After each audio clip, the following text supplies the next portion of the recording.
De hecho, ya les pregunto. Bien, queridos hermanos, para iniciar, los invito a que hagamos una oración, que nos pongamos en presencia del Dios uno y trino, aquel que nos convoca y que nos llama por nuestro nombre, que nos llama a ser discípulos suyos. En el nombre del Padre, del Hijo y del Espíritu Santo. Amén.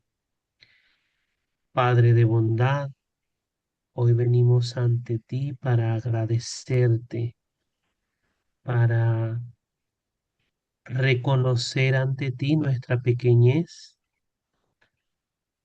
nuestra fragilidad y debilidad, nuestra vulnerabilidad, y que aún en medio de esta historia a veces fragmentada, que es mi propia historia, tú me llamas Jesús, porque tú eres la voz del Padre.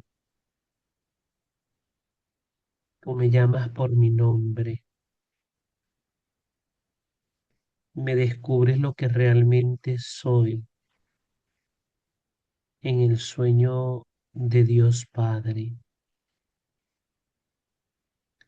Me descubres para qué nací. Y a partir de ese instante, Jesús, no puedo sino seguirte, seguir tus huellas, tratar, esforzarme por cumplir la voluntad de ese buen Dios que es nuestro Padre. Ayúdanos, Jesús, con tu Espíritu.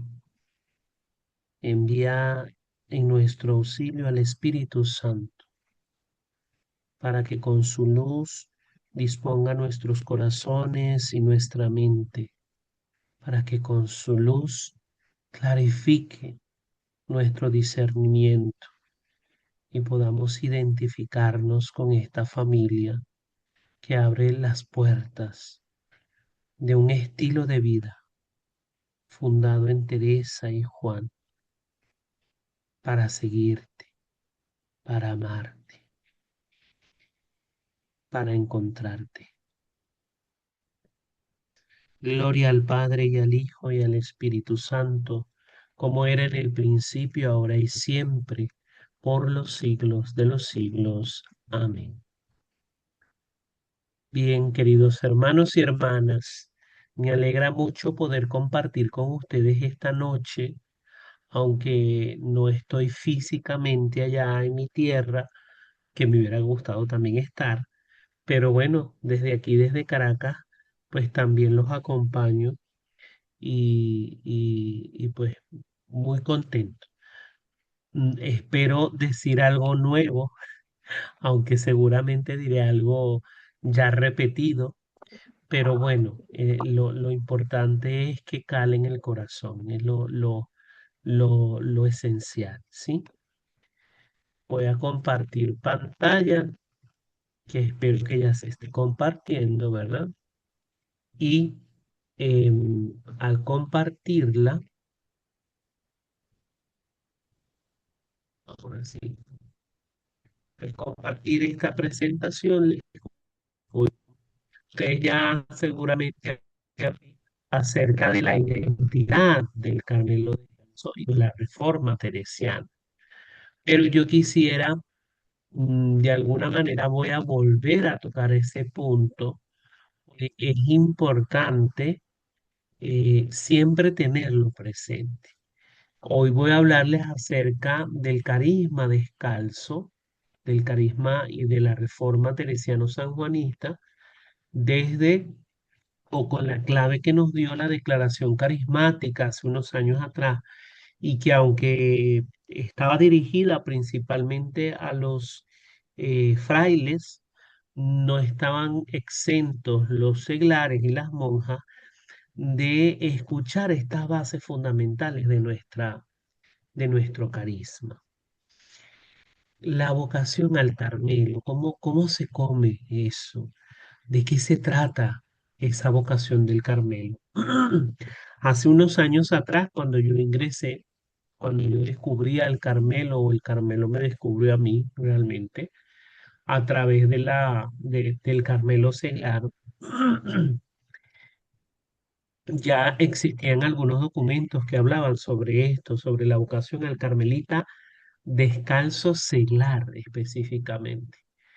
Pero yo no voy a circunscribirme solamente a esa parte seglar, sino como un poco más general, hacia el Carmelita descalzo como tal. En aquella oportunidad había entre juego y juego, entre chiste y chiste del Carmelo Seglar, algunos hermanos decían, Carmelita, por si a veces uno llegaba y se presentaba como Carmelita, ¿no?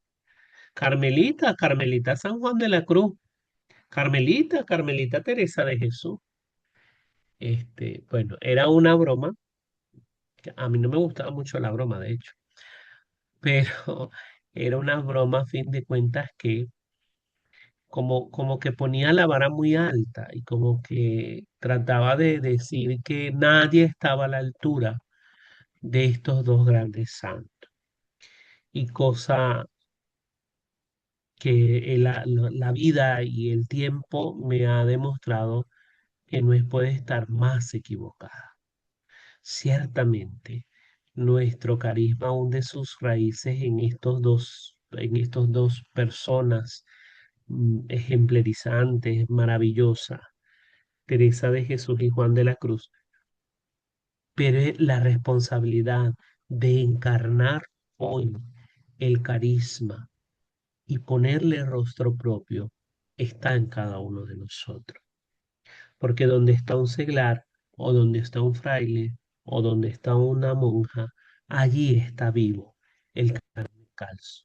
Y debería de ser un reflejo de toda la espiritualidad del Carmelo Descalzo. Por eso la importancia de esta noche, ¿sí? Pero inicie. Hablarisma, como ya les decía, es hablar de Teresa, porque es en ella en la que inspiró Dios y el Espíritu Santo esto, esta llamada. La palabra carisma subraya la acción de Dios, la llamada. No hay vocación si no hay alguien que llame, porque la misma palabra vocare, que es raíz de vocación, es eso, es llamar o llamado por. Entonces, Dios y la acción de Dios, el designio de Dios, el proyecto de Dios, el sueño de Dios, está impreso en el carisma.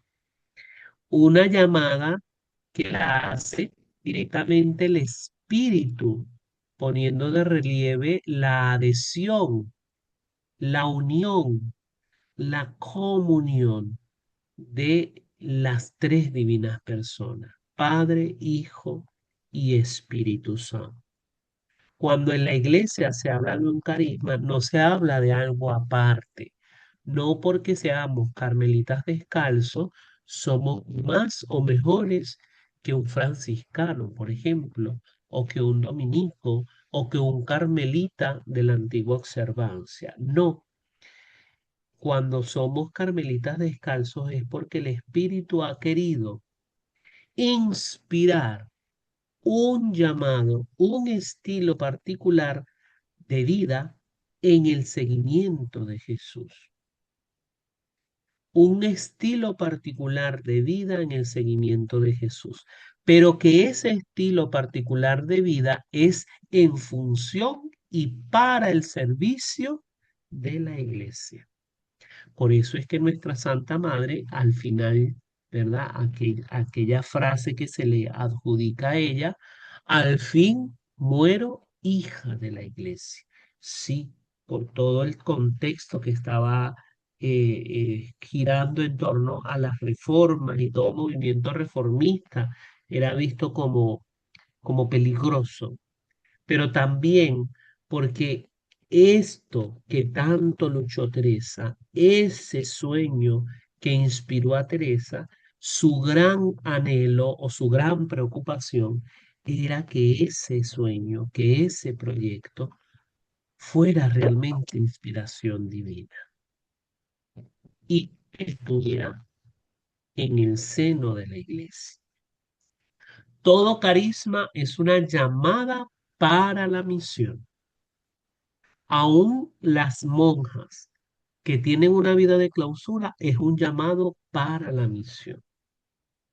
¿Por qué? Porque ellas la viven esa misión como una abnegación evangélica. Es decir, vivir en la clausura para ser consumidas en el fuego del amor de Dios, en esa intimidad con Dios, para y por la iglesia, para y por las almas, para y por la humanidad.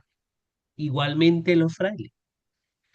Nos hacemos frailes y emitimos los votos y somos y desgastamos nuestra vida en un apostolado, pero no solamente en el apostolado, en la pastoral o en el ministerio, es que la vida donada, entregada, se vuelve vocación y se configura con el carisma a través de la misión. Es por y para la iglesia. Igualmente un seglar. Un seglar asume el estilo de vida de Teresa y de Juan de la Cruz en su propia vida laical, en su familia, en su trabajo, en su comunidad, por y para la iglesia, porque esa es la misión de todo cristiano. ¿Cómo se traduciría esta misión para un carmelita? Pues primero que nada, en eso de vivir en obsequio de Jesucristo. ¿Y porque empiezo por ahí? Ustedes ya esto lo deben manejar y lo deben conocer, pero es para que vayamos discerniendo y nos vayamos confrontando. Esto me dice algo a mí en lo personal, le dice algo a Betty, a Esther, a David, a Susana, a Sixto, a Saraí, a cada uno, a Nelly, ¿verdad? Nos dice algo el vivir en obsequio de Jesucristo, que es ofrecer toda la vida y no solamente los momentos en que nos reunimos como comunidad seglar, sino que todos los espacios de mi vida lleven sabor a Jesús, lleven olor a Jesús, porque ese es vivir en obsequio de Él, es ser una ofrenda viva constantemente de amor para Jesús. Es también vivir la experiencia del Dios vivo al estilo del profeta Elías, ¿sí? Vivir esa experiencia del Dios vivo que me hace arder el corazón en celo, no en el celo de tomar la espada y estarle diciendo las cuatro verdades a la gente o poniendo o, así, o teniendo una actitud despótica, militarizada, no, impositiva, no. Es el celo por la voluntad de Dios, por la fidelidad al amor y al proyecto de Dios. La misión también es la escucha orante de su palabra al estilo de María, nuestra madre y hermana. Esto es fundamental para el carmelita. Escuchar la palabra, pero de modo orante, contemplativo, como María, que aunque no entendía, conservaba todas esas cosas en su corazón. Eso, eso. Cuando Jesús le dice, ahí está tu madre, tu hermana y tus hermanos, y él le dice, mirando a la gente sencilla, mirando a sus discípulos, mirando a los que lo escuchan, ¿quién es mi madre y quiénes son mis hermanos? Todo aquel que escucha la palabra de Dios y la cumple, esa es mi madre, mi hermano y mi hermana. Es entrar en esta dinámica de ser como María, eh, escuchar la palabra y ponerla por práctica. Así que un carmelita que no lea la palabra de Dios, ay, mi madre, ¿cómo estamos? O que no haga lección divina, que no ore con la palabra de Dios, ay, ¿por dónde voy? ¿Por dónde voy, no? Y finalmente, no menos importante, y todo esto a la luz de la regla carmelitana, ¿verdad? La vida fraterna en comunidad. Cuando los muchachos que se acercan con inquietud vocacional le preguntan a uno, y qué es ser carmelita descalzo? ¿Cuál es el carisma? ¿Qué nos diferencia de un franciscano, de un dominico, de un paulino, de un redentorista, de un lasallista, de un claretiano? Bueno, que para nosotros la misión es orar y ser comunidad. La oración y la fraternidad. Por supuesto, el servicio, ¿no? Ya tocaremos ese punto, pero la oración, la contemplación y la vida fraterna son dos pilares fundamentales de nuestro catecismo. Veamos un poco lo que dice Teresa en Camino de Perfección 1:2. En este tiempo vinieron a mí noticia de los daños de Francia. A mí noticia los daños de Francia. Imagínense ustedes. Le llega a Teresa noticia del contexto de la iglesia, de lo que está viviendo la iglesia y el mundo en ese momento. Y el estrago que habían hecho los luteranos y cuánto iba en crecimiento esta desventurada secta. Dióme gran fatiga y como si yo pudiera algo o fuera algo, lloraba con el Señor y le suplicaba remediase tanto mal. Aquí está la fuente de nuestro carisma. Si bien ya Teresa y ya el Carmelo existe, la regla, lo que les acabo de decir, vivir en obsequio de Jesucristo, la fraternidad, la vida orante, la escucha de la palabra, ahora está surgiendo un nuevo proyecto de vida a raíz de ese contexto que vive Teresa y de ese dolor que le causa en su corazón. Como si yo pudiera algo o como si fuera algo, le suplicase, remediase tanto mal. Un carmelita descalzo está consciente de su contexto, de su realidad social, política, cultural, pero también eclesial. Y no es indiferente. No puede ser indiferente. Tiene que aportar, tiene que responder como lo va a hacer Teresa ahora. Continúa. Parecíame que 1000 vidas pusiera yo para remedio de un alma de las muchas que allí se perdían.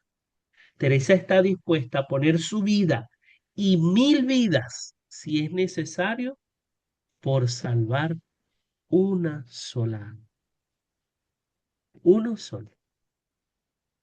Y como me vi mujer y ruin, imposibilitada de aprovechar en lo que yo quisiera en el servicio del Señor, si Teresa hubiera nacido en nuestro tiempo, a lo mejor Teresa se hubiera convertido, qué sé yo, en misionera, pero en su tiempo no podía hacerlo. Por eso dice, me vi mujer y ruin, imposibilitada de aprovechar en lo que yo quisiera en el servicio del Señor. Y toda mi ansia era y aún es que pues tiene tantos enemigos y tan pocos amigos, que esos fuesen buenos. Lo que están haciendo de Teresa es el deseo de comunidades donde haya amigos buenos, de Dios. Después dirá lo de amigos fuertes de Dios. Pero al menos esos pocos amigos que se dicen llamar carmelitas descalzos, seamos buenos amigos de Dios y buenos amigos entre nosotros, por si acaso. Y aquí viene lo sabroso.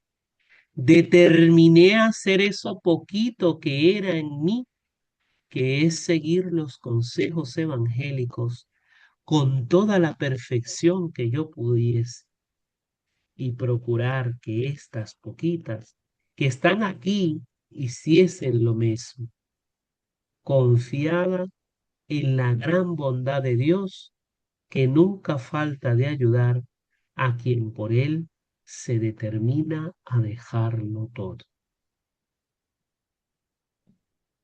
Determinarse a hacer eso poquito que es en mí. Para Teresa era seguir los consejos evangélicos, para un fraile, para una monja o para un seglar, debe ser lo mismo, seguir los consejos evangélicos de la mejor manera que se pueda, con la perfección que se pueda, al estilo que nos enseñó Teresa de Jesús, confiando en la gran bondad de Dios y con determinada determinación. No podía dejar de introducir aquí a mi amiga Edith, ¿verdad? Pero bueno, es que si no, no fuera un compartir de Fray Víctor. Discernir la propia vocación para esta hermana nuestra, para Santa Teresa Benedicta de la Cruz, discernir la propia vocación es lograr encontrar la verdad de hacer comulgar, digámoslo así, unir la propia vida con el plan de Dios. Entender o caer en la cuenta, para ponerlo en lenguaje sanjuanista, caer la persona en la cuenta de cuál es el proyecto o el plan de Dios que ha tenido para tu vida y que lo ha llevado por todo este tiempo. Para Edith es muy importante para Edith que toda vocación, nuestra vocación, es una vocación en la historia. Tiene unos arraigos y unas características propias de nuestro contexto histórico. Y por eso es importante discernir los signos de los que hoy que nos ha tocado vivir. Para esta hermana nuestra fue aquella Alemania nazi, aquella Europa del principios del siglo XX tan convulsionada y también tan fracturada. En ella él se pregunta por la fe y hace todo un itinerario de vida en la búsqueda de la verdad, y esa búsqueda de la verdad no es otra cosa que escudriñar, escrutar la realidad con la lupa, con los anteojos, con la mirada de la fe, para poder encontrar la respuesta de lo que Dios quiere para nosotros y de nosotros en medio de esta realidad. Pero para ese discernimiento, para ese escrutar la realidad desde la fe, Edith no lo hace sola y es como uno de los consejos que nos da. No podemos hacerlo sola. Es necesario el acompañamiento espiritual. Edith dura al menos 10 años desde su conversión hasta su ingreso en el Carmelo debido a que hace caso y es obediente a lo que sus acompañantes espirituales o directores espirituales, para usar la palabra de ese entonces, le aconsejan. Le ayudan a discernir cuál es el plan de Dios. Si Edith no hubiera sido obediente, muchas de las obras en las cuales Edith habla acerca de la formación de la mujer y del rol y del papel de la mujer en la iglesia no existieran, porque a eso se dedicó Edith. Se dedicó a acompañar a jóvenes que tenían inquietud vocacional como ellos y ayudarles a hacer un discernimiento serio. También todo esto implica estar atento a la situación histórica que nos toca vivir, pero no con miedo, ni tampoco con rencor, ¿no? O sea, porque, ojo con esto, hoy en día en nuestra realidad venezolana se nos está uniendo mucho el rencor, el resentimiento, y eso es un caldo de cultivo muy peligroso para el futuro de nuestro país. Un carmelita descalzo debería de abrazar la situación histórica con acogida y vivirla, entendiendo que en medio de esta realidad, en medio de estos renglones torcidos, también escribe Dios. Es vivirla en unión con Cristo y con su pueblo. Así lo vivió Edith en su momento histórico. Ella no dejó al pueblo judío para hacerse católica o para hacerse carmelita, al contrario, se hizo carmelita y se hizo católica para unirse aún más plenamente con el drama que estaba viviendo su pueblo. Dice en Ser finito y ser eterno, lo que no estaba en mis proyectos se encontraba en los proyectos de Dios. Y mientras más a menudo se me presentan tales acontecimientos, más viva se hace en mí la convicción de fe de que no existe el azar, no existe la suerte, que toda mi vida, hasta en sus menores detalles, está prevista en el plan de la providencia divina y que ella es, ante los ojos de Dios, que lo ve todo, una coherencia inteligible perfecta. Edith no la entiende, no sabe ese panorama. Solo los ojos de Dios pueden comprender esa coherencia inteligible perfecta. Pero ella se abandona en esa providencia divina en la que confía. Entonces comienzo a alegrarme de antemano de la luz de gloria en la que me será descubierta esta coherencia inteligible. Imagínense una mujer judía que está viviendo el drama de la Segunda Guerra Mundial y que sabe que afuera su familia está siendo perseguida, su gente, sus amigos, su pueblo, y que muy pronto esa misma amenaza tocará las puertas del monasterio. Se confía de tal manera en la providencia de Dios que incluso puede sacar de aquel panorama alegría al tener o al esperar la luz de gloria en la que descubrirá ese plan que solo Dios conoce. Ser carmelitas descalzos hoy, y aquí es donde entra la declaración, combinando ambas cosas, a Edith, la declaración, a Teresa, para que podamos acercarnos a esto que llamamos carisma del Carmelo descalzo. Eh, vamos a ver si esto me deja. Dice, nos une una misma vocación al Carmelo, una misma ilusión por servir al Señor. En el hoy de la historia, tiempo de crisis, tiempo de crisis, tiempo de oportuno. Y de hecho, sí, es un tiempo de crisis, pero a la vez es un tiempo, dice el Padre General, oportuno y bello. Tiempo difícil, tiempo fecundo, tiempos recios, decía Teresa, y por eso tiempos en los que Dios se regala con un nuevo rostro y nueva vitalidad. El Carmelo renace en cada carmelita, se reestrena en la pequeña gran historia de alianza, escondida y viva entre Cristo y sus amigos. Y no está haciendo referencia solo a los frailes, sino a todo el Carmelo descalzo.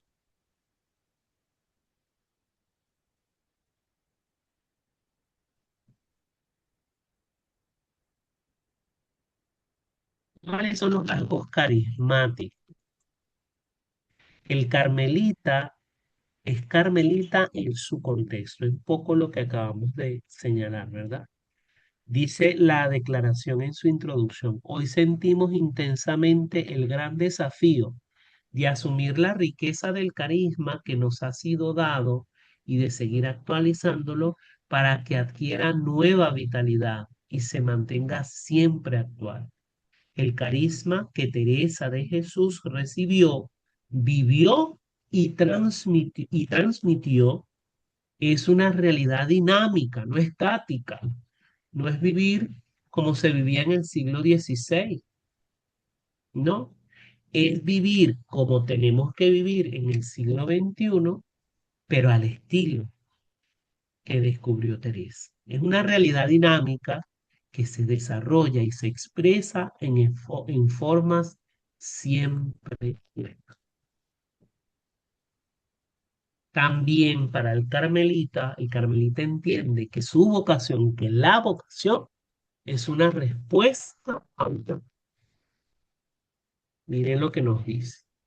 No debemos preocuparnos, sino de caminar a la luz de la experiencia que guardamos en el corazón. No debemos preocuparnos, angustiarnos, ay, castigarnos muchas veces, sino por mantener viva, encendida la luz que guardamos en el corazón, de la cual ha brotado y sigue brotando nuestra vida y nuestra identidad espiritual. Cuando tú oras en silencio y en trato de amistad con Dios y vibras con esa oración, esa es esa luz que está encendida en el fondo del corazón. Se nos puede quitar todo, se nos puede quitar todo, nos dicen los padres del capítulo general, pero no esta fuente escondida, como la de San Juan de la Cruz, esta fonte, esa fuente escondida que alimenta nuestra esperanza. Entonces, la vocación es una respuesta al llamado de Dios, pero esa respuesta está en el fondo del corazón. Esa vocación está ahí guardada como, como pequeña, el pequeño fuego de una vela que se mantiene encendida en la medida en que nosotros la vivemos cada vez que podamos. Seguimos con esos rasgos característicos. También somos una familia que está en construcción de su identidad. Y no solamente la familia, sino la persona, el carmelita descalzo, la carmelita descalzo, fraile, monja o seglar, está en construcción de esa identidad como carmelita. Por eso no está separada de lo que las otras formaciones que ustedes pueden recibir acerca de la historia del Carmelo descalzo, de la identidad del Carmelita descalzo y de las obras o de las propuestas de Teresa y de Juan y de todos los santos carmelitas. Pero para construir mi propia identidad, para construir mi propio camino, no para imitarlos, no para repetirlos, no, es para hacerlos vida en mi propia identidad. Nos dice la declaración, la respuesta a la llamada introduce en una experiencia de vida que tiene unas características específicas y que ha sido desarrollada, vivida y transmitida ya por otras personas que forman la familia religiosa del Carmelo Teresiano. Es una tradición que se nos está dando y a la vez una nueva encarnación de ese carisma. Es combinar la tradición y la novedad de mi propia identidad. Es esa fidelidad creativa. Para quien ha sido llamado a ella, a esta familia del Carmelo Teresiano, se abre un camino de asimilación y maduración. Asimilar lo que estos hermanos nuestros, estos hermanos mayores nos han legado, pero a la vez madurar humana, evangélica, espiritual e intelectualmente. Es decir, crecer como persona de forma integral, de forma integral.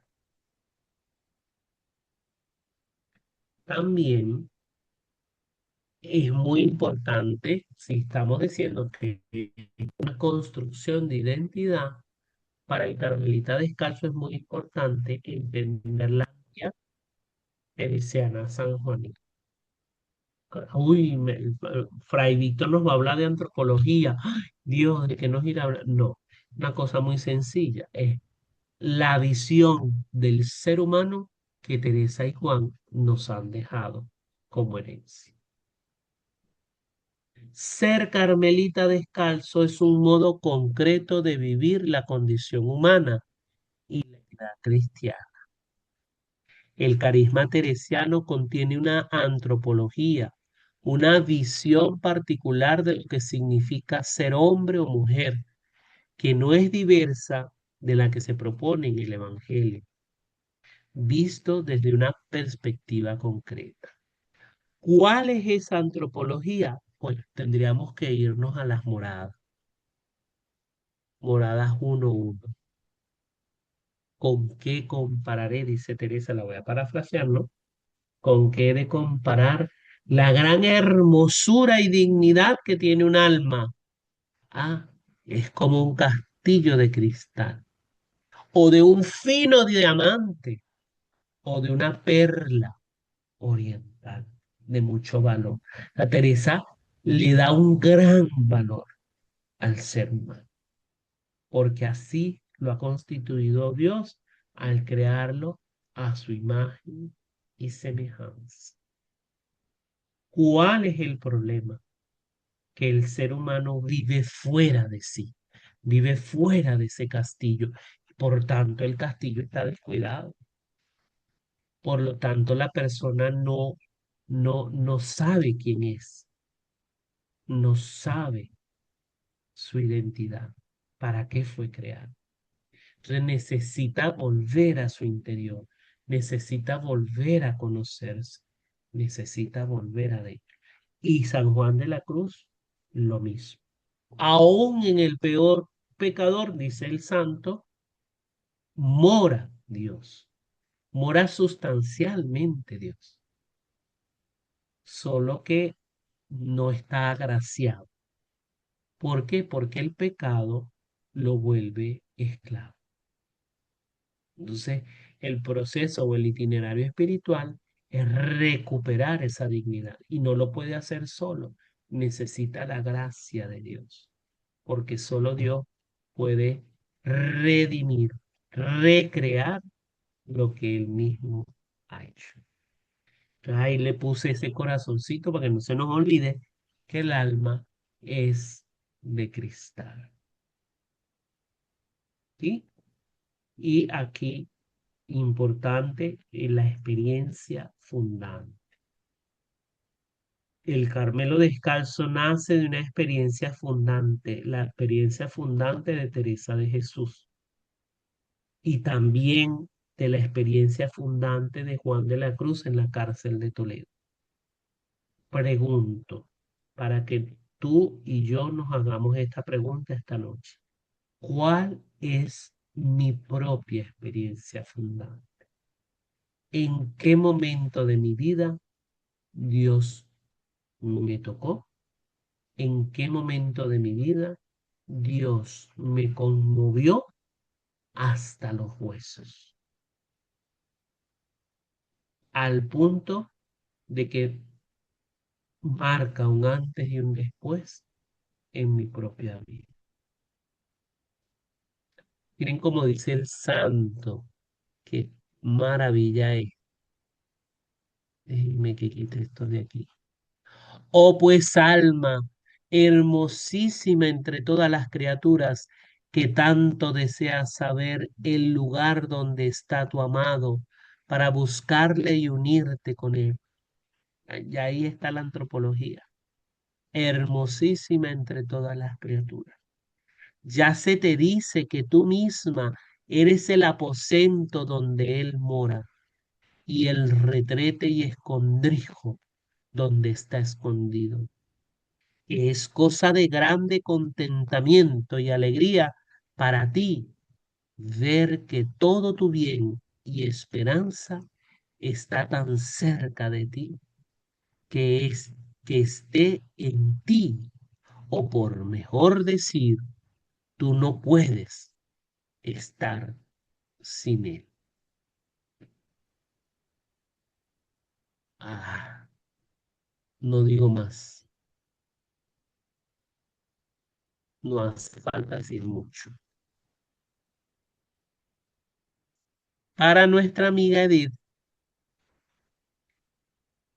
otro paso importante que ella hace es entender que se es carmelita descalzo, pero no en cualquier parte, ni de cualquier manera.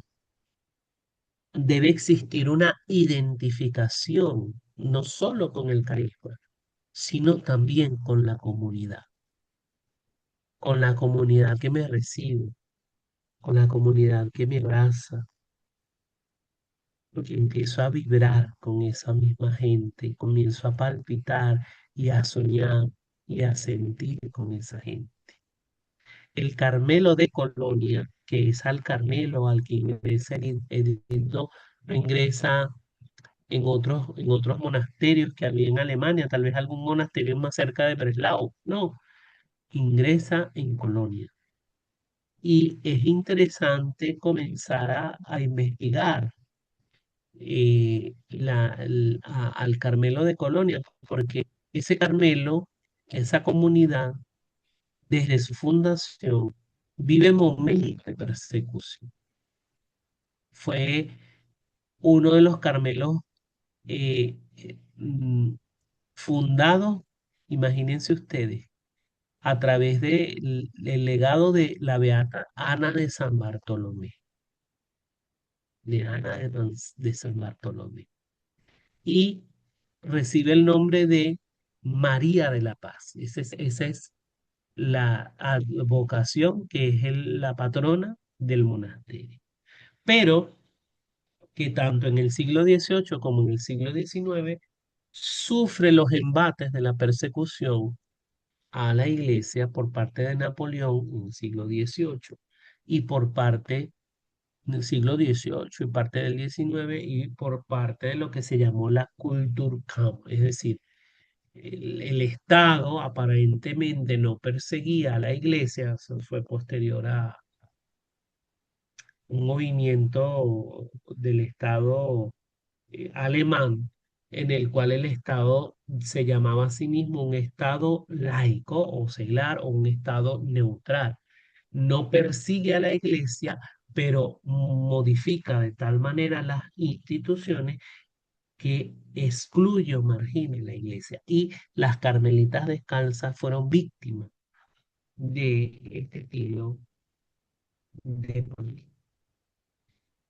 Esta misma mujer que ingresa como postulante el 14 de octubre de 1933, también ha vivido en carne propia lo que significa la persecución, la exclusión y la marginación, en este caso por xenofobia, por simplemente haber nacido judía.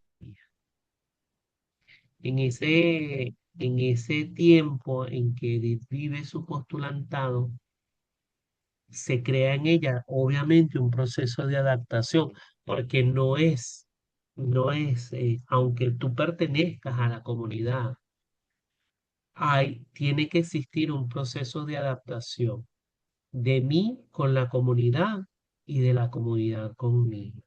Es un proceso de integración y de abrazo, y eso lleva tiempo. Edith lo vive a través de una vida sencilla y a través de darle valor a las pequeñas cosas. La gran filósofa, la gran conferencista, la doctora en filosofía, no llegó al Carmelo Descalzo batiéndole el título a la germana. Al contrario, con una vida callada, sencilla, valorando las pequeñas cosas. Tal vez ya no tenía los libros que antes solía tener entre sus manos, sino un coleto o una escoba o un cepillo para limpiar el piso. Ahí también está Dios.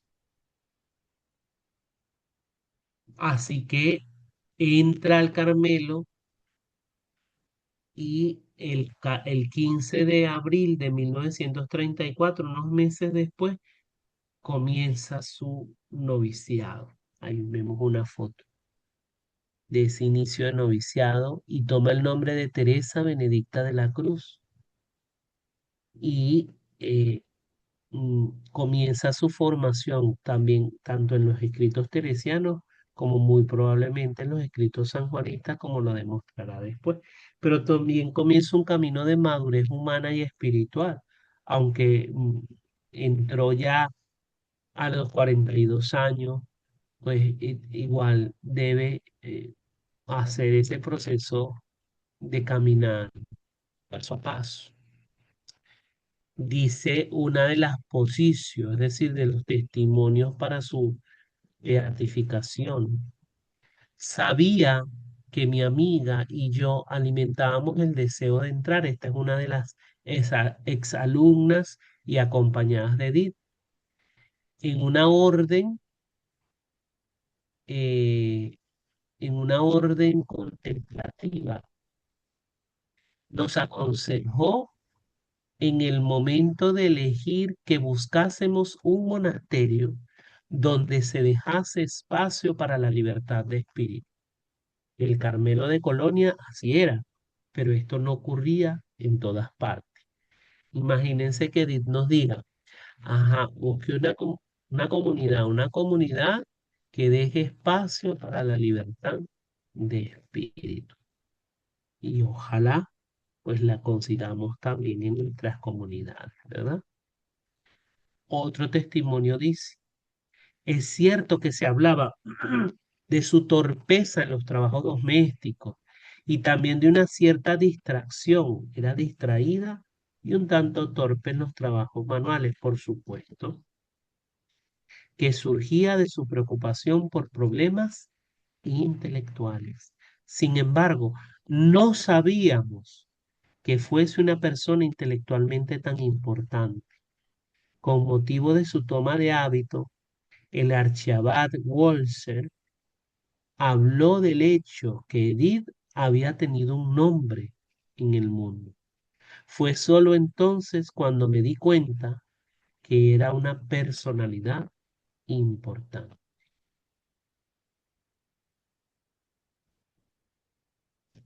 En una de sus cartas escribe,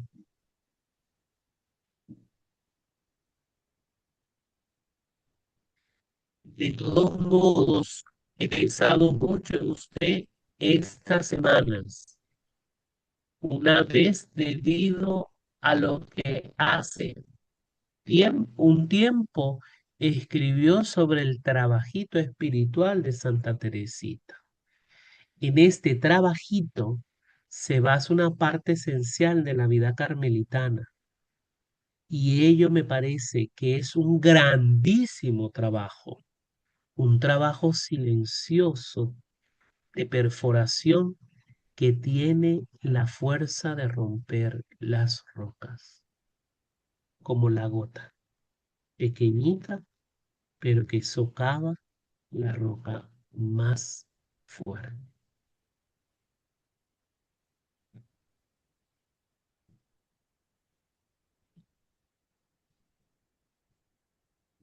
Cada día yo siento esta paz como un magnífico regalo de la gracia que no puede ser dado solo para una. Lo hace en una carta donde le preguntan cómo se siente en el monasterio. Este es un síntoma o un efecto importante para discernir la propia vocación, hermano. Cada día yo siento esta paz como un magnífico regalo de la gracia que no puede ser dado solo para uno. No es una paz en ausencia de conflicto, no, una paz de saber que se está en el lugar al que se pertenece. Es poner también la vocación, otro punto de discernimiento es poner el propio don al servicio. Como escritora de filosofía, recibió un permiso siendo novicia por parte del provincial Theodor Rauch en marzo del 34 y nace así la obra Ser finito y ser eterno en 1936. Pero es que también se vuelve espiritual. Y de la espiritualidad carmelitana, por ejemplo, escribe ensayos acerca de muchos santos y de lo que significa ser carmelita. Y entre esos de Teresa Margarita Rey, una santa muy importante del Carmelo Descalzo y que poco conocemos, poco leemos, ¿no? También escribe Dichosos los pobres, Amor por la cruz, La Santa Discrecio, Estrellas Amarillas o la historia de una familia judía también. Esos son escritos espirituales mm, que escribe desde en este tiempo. Pero fíjese cómo pone los propios dones al servicio.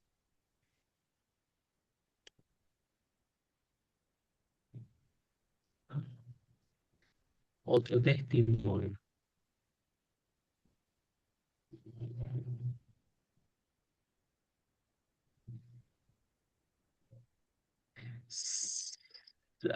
Perdón, es que fue un pedacito. Se dispuso enseguida a ejecutar la orden del padre provincial de retomar sus trabajos filosóficos. Esto la obliga a sacrificar la recreación. No fue fácil para ella. Como un niño esperaba con alegría a que llegase el domingo, día en que podía dedicarse a la oración y a la vida del convento. Las mayores dificultades para proseguir sus estudios se las causaron algunas hermanas. Por eso les digo que paz no es ausencia de conflicto. Y aquí va a tocar una parte importante en toda vocación. Algunas de estas hermanas se escandalizaban de que se ocupase sobre todo en trabajos intelectuales, si bien la sierva de Dios nunca vio en ello un trato privilegiado. De hecho, decía que hubiese realizado igualmente con mucho gusto en otro trabajo. Se alegraba como una estudiante pensando en el domingo en que no tenía que trabajar intelectualmente. La comunidad, la fraternidad no es ausencia de diferencias, de diversidad o de conflicto. No, es en medio de esa diversidad y en medio de lo que esos mismos roces podrían causar, el poder ver en mi hermano el rostro de Dios.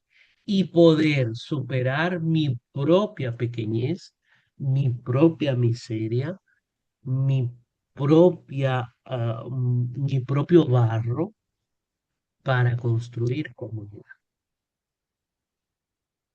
Ujú. No ver solo el problema en el otro, sino, ajá, ¿y yo en qué colaboro? Yo en qué hago? O le echo más fuego a a la hoguera, ¿no? Escribe la misma Edith en una carta, en una de sus cartas. Existe una vocación al sufrimiento con Cristo y a través de eso a colaborar en su obra redentora. Desde esta perspectiva es que Edith puede superar incluso los maltratos o las murmuraciones, la- las envidias que puede estar levantando humanamente en medio de sus propias hermanas. Si estamos unidos al Señor, somos miembros del cuerpo místico de Cristo.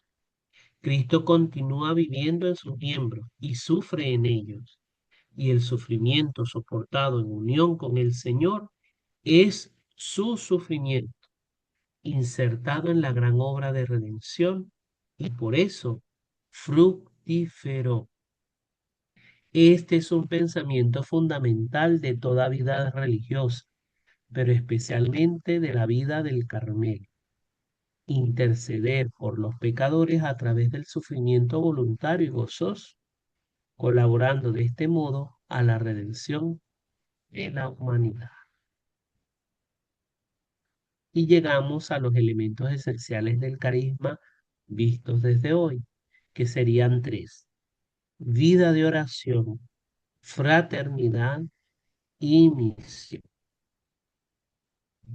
En cuanto a la vida de oración, nos dice la declaración carismática: a partir de esta realidad fundamental que es la relación de amistad con Dios, cobran sentido muchos elementos esenciales de la experiencia y de la propuesta teresiana. La atención a la interioridad, es decir, ese proceso hacia el interior, toma fuerza es en el trato de amistad con Dios. La contemplación, obviamente. La oración cotidiana, continua. La oración tiene como contenido el encuentro personal con el Dios vivo. La fraternidad, nos dice la declaración. La relación con personas amigas es para Teresa un medio fundamental para crecer en la relación con Dios, como escribe en un pasaje del Camino en la redacción del Escorial. Luego os dirán que no es menester, que basta tener a Dios. Buen medio es para tener a Dios tratar con sus amigos. Siempre se saca gran ganancia, yo lo sé por experiencia. Y finalmente, la misión. La misión del Carmelo Teresiano en la iglesia es vivir y dar testimonio de la relación de amistad con Dios.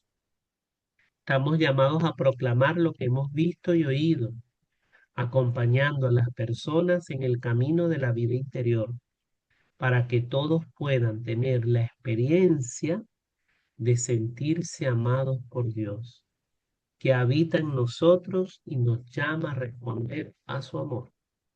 Sin esta base de experiencia vivida, no puede haber ninguna misión específica del Carmelo teresiano. Y por último, la declaración habla de tres pilares fundamentales: oración, fraternidad y misión o servicio. Pero todo que da cohesión a estas tres es la unidad. El proceso espiritual que plantea San Juan de la Cruz en Cántico Espiritual o el proceso espiritual que plantea Teresa a través de la obra de las moradas, del castillo interior, no es otra cosa que el que la persona recupere la unidad en su interior, la unidad en su vida y la unidad o comunión con Dios, con el mundo, con la creación y con los hermanos. Entonces la declaración carismática lo dice de esta manera. No se puede vivir en efecto la relación de amistad con el Señor sin una verdadera relación fraterna en comunidad y sin un compromiso apostólico como respuesta a la voluntad de Dios. Miren eso. No se puede vivir la relación de amistad con el Señor sin una verdadera relación fraterna en comunidad y sin un compromiso apostólico como respuesta a la voluntad de Dios. No tiene sentido una vida de comunidad si Cristo no está en el centro y si no desemboca en un testimonio y un servicio a Él en la iglesia. Nos está invirtiendo en los factores, pero el punto es el mismo. Dice por tercera vez, la actividad apostólica se convierte en una ocupación mundana si no brota de la relación de amor con Dios y no es vivida como expresión del compromiso y del discernimiento comunitario.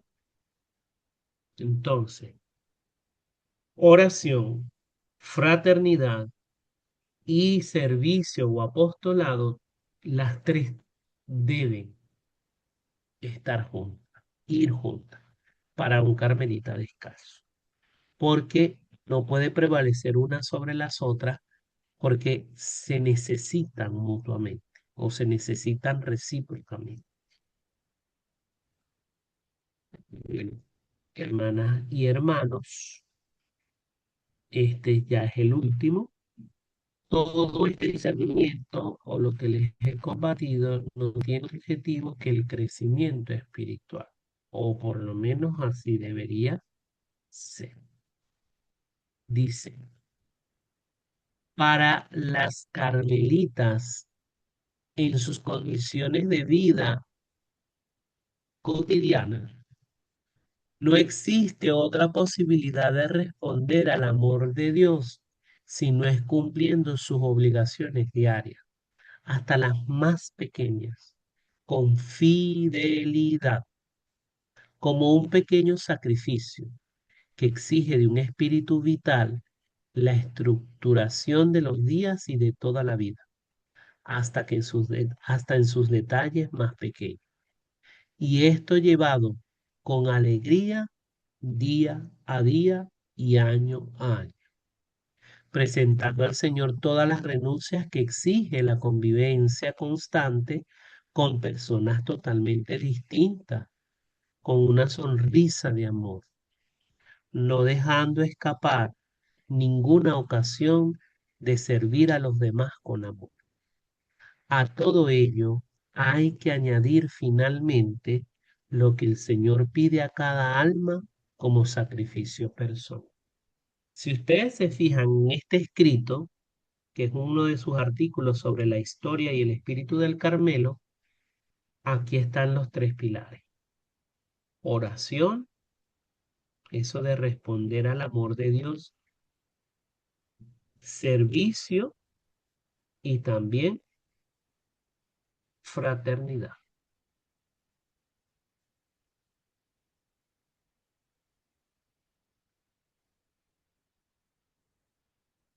Mm, Dice, todo lo demás gira en torno a esta, ya va que se me, ah, todo lo demás gira en torno a esta realidad, el diálogo solitario con Dios, la oración, ¿verdad? Rezamos el diario con, con los sacerdotes y las otras órdenes antiguas de la iglesia. Y este oficio divino es para nosotras como para ellos nuestra primera y más sagrada obligación. Pero esa no es para nosotras la base fundamental. Lo que Dios obra en nuestras almas durante las horas de oración interior está escondido a la mirada de los hombres.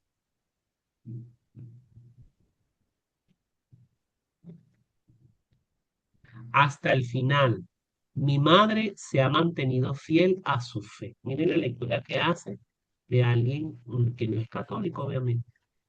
Y dado que, o- y dado que fue su la última cosa que siguió viva en ella en su dura lucha con la muerte, por eso tengo la confianza de que habrá encontrado un juez benevolente y de que ahora es mi más fiel intercesora para que yo también alcance la meta.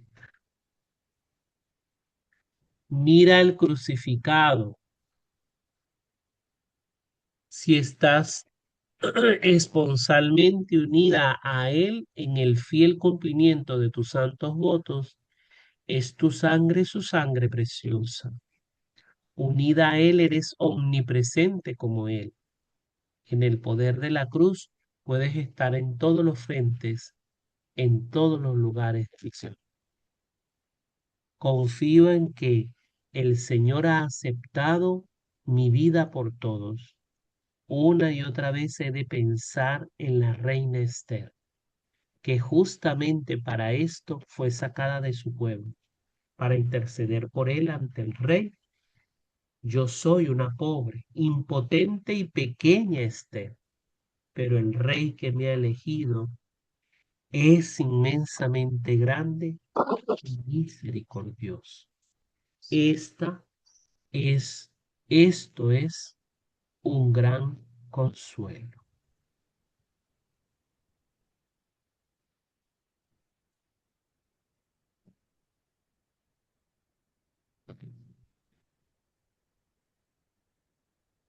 Y hasta aquí entonces lo que quería mostrarles a través de la presentación y bueno, antes de cerrar o de finalizar el encuentro, si quisieras escuchar las resonancias o las inquietudes, las preguntas que ustedes puedan tener.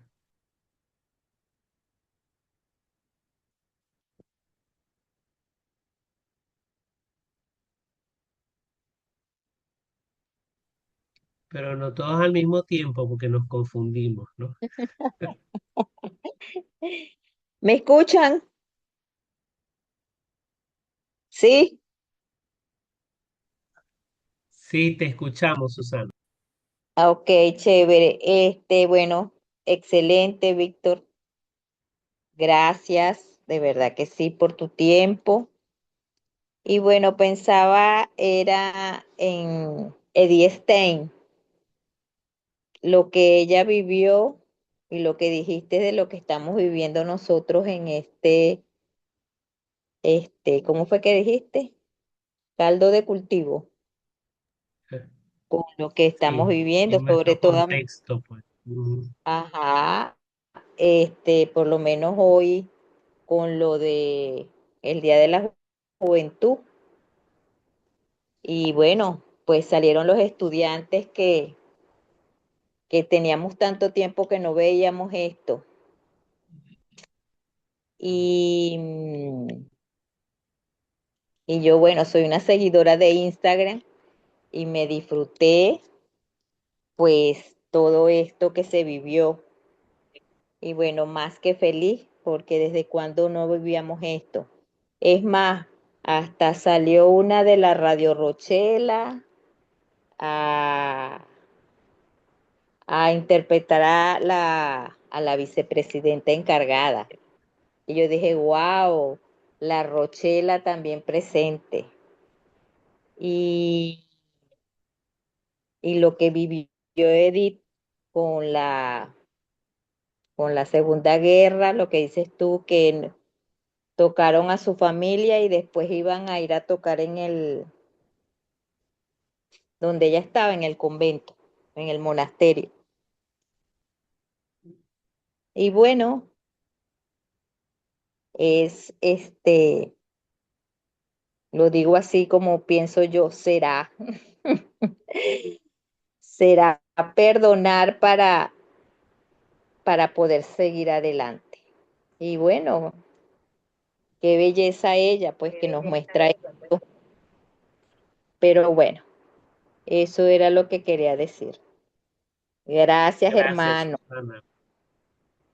Fíjate algo, Susana, ciertamente no clarificó algo, no se trata que seamos indiferentes en cuanto a a la realidad, no al contexto. Por eso, No fue no, indiferente, ella no fue para nada indiferente a su contexto.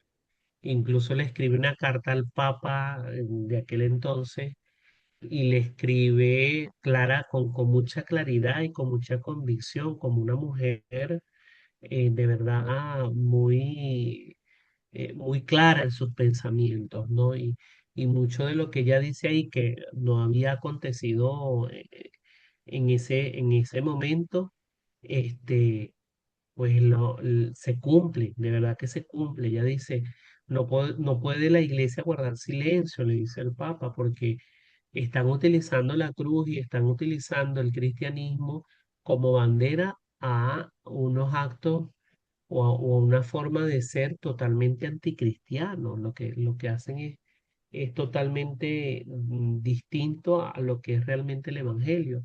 Y hablaba ella ya de persecución y de exterminación, no solamente del pueblo judío, sino de todo cuanto se le opusiera, digámoslo así, al régimen de ese momento. Ahora, lo que sí yo creo es que como carmelitas descalzos, porque es el tema que nos ocupa, ¿verdad? Como carmelitas descalzos, es decir, ajá, ¿cuál es mi posición o cuál debe ser mi posición? ¿A qué me llama el Señor? Como carmelita descalzo, seglar, o carmelita descalzo, en este caso, en el mío como fraile, ¿a qué me llama el Señor en medio de esta realidad? Porque ciertamente hay protesta y hay gritos o sea, se habla y está bien que se haga porque se está manifestando ante una injusticia y se está diciendo la verdad, pero también a veces eso va confundido con ganas de revancha, con ganas, con mucho resentimiento, con mucha rabia con, con, con mucho pase de factura, con mucho ojo por ojo y diente por diente. Y eso no es lo que me enseñó Jesús. Y eso tampoco lo puede o lo debería de proponer un carmelita descalzo. ¿Por qué? Porque del trato de amistad con Jesús, de esa oración sosegada, de yo mirarle y él mirarme, debo salir con una mirada diferente. Y mirar incluso a mi hermano, aunque ese hermano mm, no sea el hermano que yo espero, pero es mi hermano. Eh, es como la parábola del hijo pródigo, ¿no? Cuando el hijo mayor se molesta porque Dios hace una fiesta, porque el padre hace una fiesta recibiendo al hijo que no se lo merece, es que no se lo merece. Ajá. Pero es que yo tampoco es que me lo merezca, ¿no? O sea, Él nos lo da porque es nuestro papá. Su amor Él nos lo da porque es nuestro papá, de forma gratuita. Entonces, ¿cómo no podemos amar nosotros gratuitamente, aunque no se lo merezcan? Lo dejo ahí en el aire, ¿no? Lo dejo ahí en el aire. A ver qué más, porque es tarde y el tiempo apremia. ¿Qué otras resonancias o preguntas pueden haber por ahí? Bueno, a mí particularmente este, me llama la atención dos cosas. La primera, en la lámina que dice construcción de identidad. Esa Ujú, construcción de identidad es en base a la experiencia que yo tengo con Dios, ¿verdad? Que ujú, sí. construye la relación, construimos la relación entre ambos, podríamos decir eso. Esa es la primera. Y la segunda Ujú, es que una vez escuché decir al padre Pepe que eh, cualquiera que ame profundamente a Dios y que sienta que Dios es su amigo, eh, podríamos decir que está abrazando también el carisma nuestro.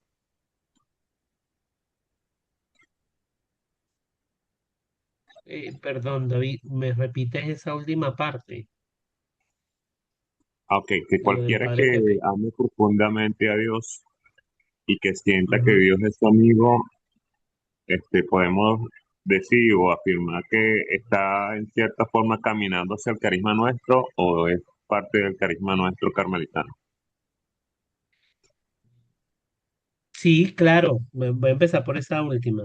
Ciertamente, lo que el carisma teresiano propone es amigos fuertes de Dios. Ese vivir en obsequio de Jesucristo, que es el baluarte de la espiritualidad carmelitana, desde los inicios del Carmelo, allá en Monte Carmelo, Teresa lo traduce como eso. Ese vivir en obsequio de Jesucristo es hacerse amigos fuertes de Dios.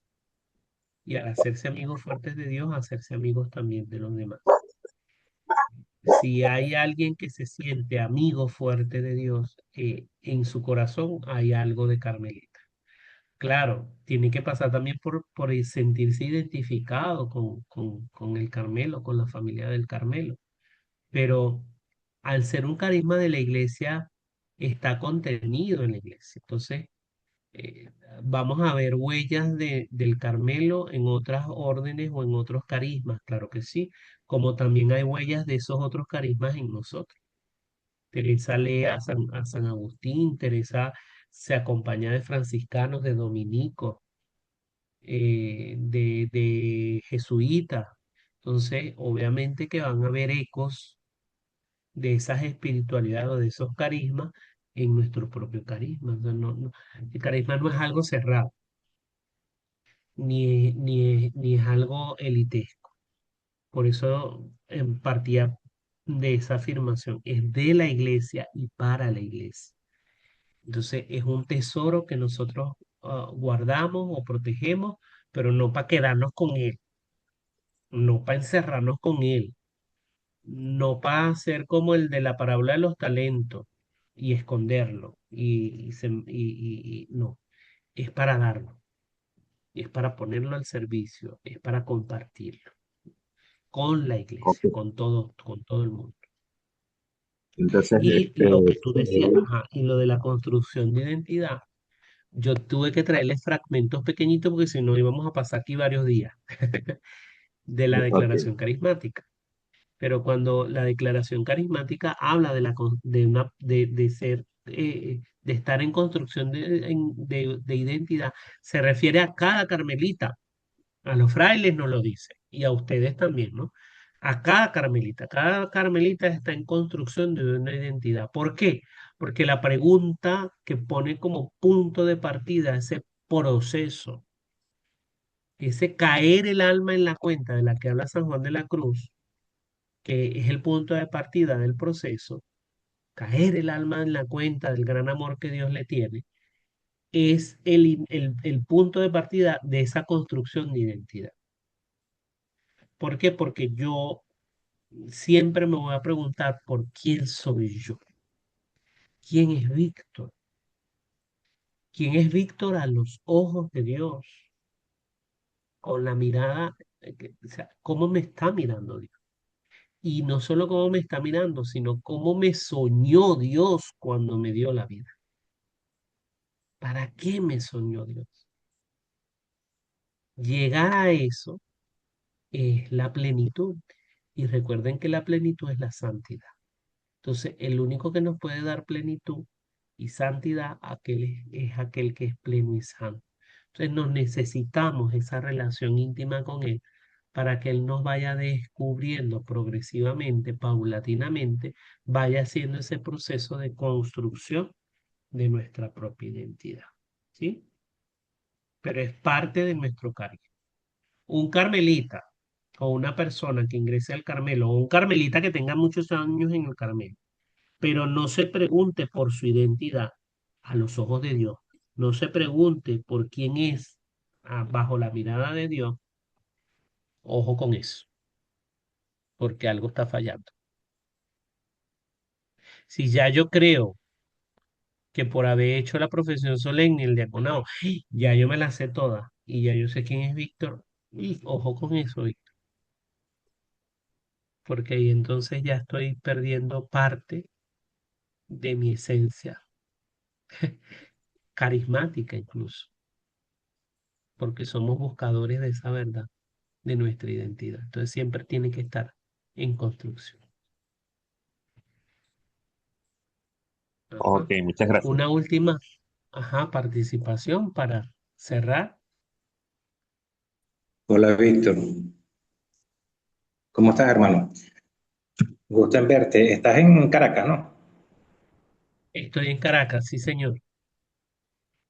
Mira, bueno, primero antes de dar mi participación, mi resonancia, por aquí Saraí te saluda. Dice, buenas noches Víctor, excelente disertación. Saraí. Mira, bueno, gracias Víctor, de verdad por Gracias. traernos esta tu experiencia, realmente maravillosa, sobre todo traernos a los santos, a Teresa, a Juan, a Edith Stein. Eso nos hace ver que sí, o sea, la vocación del Carmelo es una vocación de la iglesia, o sea, es parte de la iglesia. Y como la iglesia, Dios llama a cada uno por su nombre. Fijémonos cómo llamó a Juan, cómo llamó a Teresa y cómo llamó a Santa Edith Stein. Cada uno desde su particular ambiente, desde circunstancias muy particulares. Por supuesto, Juan y Teresa fueron casi contemporáneos, digo, porque había algunos años de diferencia, pero vivieron sin siquiera en la misma España, pero cada uno desde una circunstancia distinta. Fíjate que pasó varios meses preso, San Juan de la Cruz, vivió el presidio y desde allí creó unos poemas tan maravillosos. Desde allí vivió esa vida de Dios tan intensamente, vivió al Dios amigo en la cárcel. Teresa también por su parte fue una mujer de su tiempo. Muchos dicen también que adelantada a su tiempo, pero ella vivió su tiempo. Ujú. Fíjate cómo ella vivió la Inquisición y ella muy inteligentemente, ella ella presentó doctrina de fe, incluso en tiempos de la Inquisición. Siempre alababa a los letrados y ella dice que ella siempre se hacía acompañar de letrados porque ella se hacía llamar tan humilde y ruin, pero una mujer tan maravillosa y de una humildad increíble. Y Juan, por supuesto, con más letras y el gran poeta del siglo XVI y el patrono de los poetas. Y vemos a Santa Ariesta Santa Teresa Benedicta de la Cruz, que vivió también tiempos sumamente difíciles, los tiempos de la guerra, los tiempos de la Alemania nazi, e incluso murió como mártir allá en Auschwitz. Entonces sí, o sea, como lo enseña la misma iglesia, Dios nos llama a cada uno por nuestro nombre, desde nuestras circunstancias particulares, tanto externas como internas. Y el proceso realmente es personal, pero lo vivimos en comunidad. Esa vocación del Carmelo del Dios amigo, del amigos fuertes de Dios, la vivimos cada uno desde nuestra experiencia personal, pero la vivimos en una comunidad. Y siempre tú lo recalcaste en varias oportunidades la noche de hoy, toda esta vocación se vive en una comunidad. Es de cara a Dios, pero se vive en la comunidad. Y eso es parte del ser carmelita, la oración contemplativa, pero también la oración vivida en comunidad. El Carmelo es de la iglesia, pero el Carmelo es experiencia, experiencia de vida. Y desde que yo entré al Ujú. Carmelo por allá hace varios años, no voy a decir cuánto, pero el Carmelo universitario, eso fue lo que yo aprendí en principio. El Carmelo es experiencia. Está bien, es necesario, como nos lo manda también nuestra Madre Iglesia, conocer a Dios, porque para amarlo tenemos que conocerlo, pero también vivirlo. De eso que conocemos, vivirlo desde nuestro tiempo, y así vamos construyendo nuestra identidad, que tú hablaste mucho de la identidad, de ese día a día, Sí. de esa vida vivida en Cristo. El Carmelo es eso, el Carmelo es experiencia. Gracias, Víctor. De nada, Héctor. Pues sí, eso es así. O sea, principalmente no se trata de saber mucho, sino Claro. de vivirlo, de vivirlo, de hacerlo vida. La declaración trae una fórmula que ya desde el tiempo del padre Camilo Macice ya se acuñaba en el Carmelo y es fidelidad creativa. O sea, ser fieles, sí, a lo que hemos recibido, al valor, ¿verdad? Que significa el Carmelo descalzo. Entonces ahí tengo que de alguna manera empaparme de lo que, de esa forma y de esos pensamientos de Teresa, de Juan, de Edith, de Teresita, de Teresa de los Andes. Bueno, cada uno tendrá como aquel santo o aquella santa que le sea más afín, ¿no? O sea, que le pueda hablar a su propia historia. Eso también los invito, hermanos, a que encuentren alguno o alguna con el que hagan clic, porque es importante, se vuelve un acompañante, lo digo por experiencia propia. Pero más allá de eso, de esa fidelidad, de ese conocimiento, viene la parte de la creatividad y ahí es el punto de la experiencia. Bueno, ajá, y eso cómo se traduce en cómo se hace carne viva, cómo se come eso en mi cotidianidad, ¿verdad? Porque muy bonito, yo puedo hablarles mucho aquí de fraternidad y les puedo citar todos los documentos del magisterio, la tradición, la Sagrada Escritura, la teología, Santo Tomás de Aquino, San Francisco o San Juan de la Cruz, Santa Teresa, Teresita, y a todo. Pero entonces cuando ustedes vean a Víctor, a Fray Víctor, y vean que Fray Víctor lo que hace es echarle mal los ojos y pegarle cuatro gritos a la gente, y ya va. ¿Y eso cómo así? O sea, ya va, donde hay una congruencia.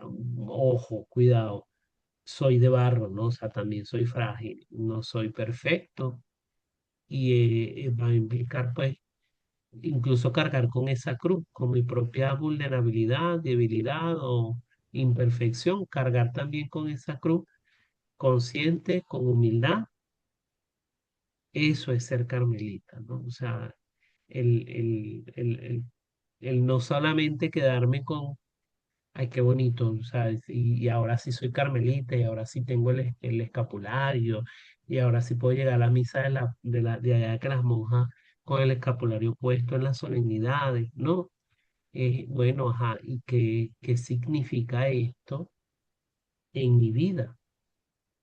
¿Qué significa esto en las distintas dimensiones de mi vida? O sea, ¿cómo soy carmelita descalzo para mi familia, para mi comunidad parroquial, para mi trabajo, en medio de una sociedad que seculariza, aunque uno no lo quiera, porque es casi que mala palabra decir que uno tiene fe, pero vea usted a los hermanos separados, como en todos lados ellos sí están metiendo la cuchara. O sea, ellos sí están diciendo que a qué van y quiénes son y todo.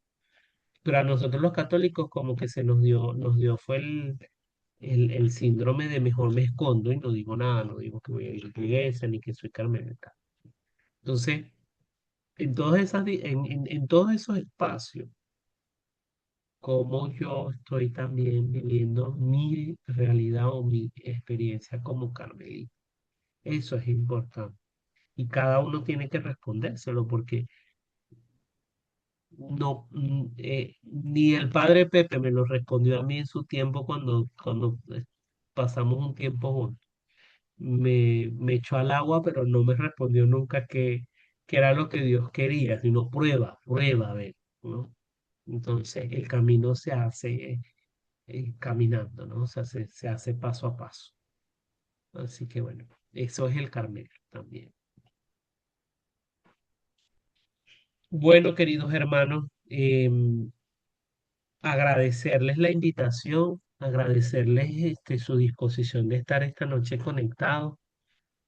Como les dije al principio, me hubiera gustado estar allá, me hubiera gustado haberlos acompañado de forma presencial, pero bueno, no, era también complejo para poder viajar y también las responsabilidades que estoy teniendo aquí en la comunidad. Gracias a Dios, ¿verdad? Que estoy echando una manito por aquí. Pero bueno, nos veremos pronto, Dios mediante. Y bueno, les pido que oren por mí, que sigamos unidos en oración y yo también oro por ustedes. Siempre los tengo presentes a todos los seglares de Venezuela, especialmente a los barquisimetános, por supuesto. Pero no vayan a decir nada.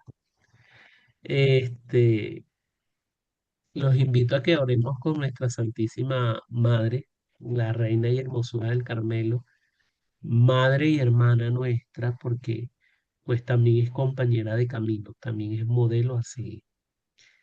Por eso a ella le vamos a decir, Dios te salve, Reina y Madre, Madre de misericordia, vida, dulzura y esperanza nuestra. Dios te salve, a ti llamamos los desterrados hijos de Eva, a ti suspiramos gimiendo y llorando en este valle de lágrimas. Ea pues, Señora, abogada nuestra, vuelve a nosotros esos tus ojos misericordiosos, y después de este destierro, muéstranos a Jesús, fruto bendito de tu vientre, oh clemente, oh piadosa, oh dulce siempre Virgen María. Ruega por nosotros, Santa Madre de Dios, para que seamos dignos de alcanzar las promesas de nuestro Señor Jesucristo. Amén. El Señor esté con ustedes y la bendición de Dios Todopoderoso, Padre, Hijo y Espíritu Santo, descienda sobre ustedes y los acompañe siempre. Amén. Amén. Amén. Feliz noche, un abrazo grande y nos estamos viendo. Feliz noche, Dios los bendiga. Amén. Feliz noche